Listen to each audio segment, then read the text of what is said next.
Maulan na panahon ngayon, no? Mayroong low pressure. Pero tuloy-tuloy pa rin yung ating paggawa ng Pins Concrete Post na semi-special.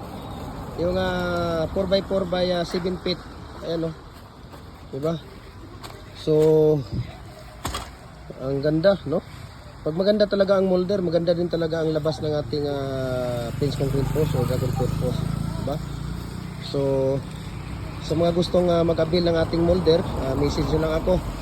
Private message nyo ako para share ko sa inyo ang price list at shipping details. And then follow na rin po din kayo sa ating Facebook page, Jim Hardware Cuculambera Concrete Products, Manulang Branch, Jim Hardware Cuculambera Concrete Products, Kanituan Branch, Tripod A&F Cuculamber, saka yung ating personal Facebook account, Felix Tan Pagikan Jr., ating Instagram, Felix_Pagikan 2000, saka yung ating YouTube channel, Jim Hardware Cuculambera Concrete Products. Updated po kayo sa ating mga video.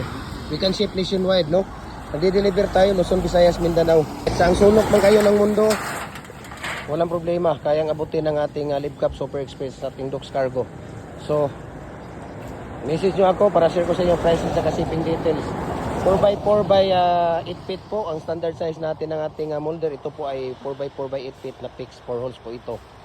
So, sa ating culvert, 6 inches hanggang 85 inches. Hollow block, standard commercial, decorative bricks. Ayan, mabuhay po tayo at God bless po sa ating lahat.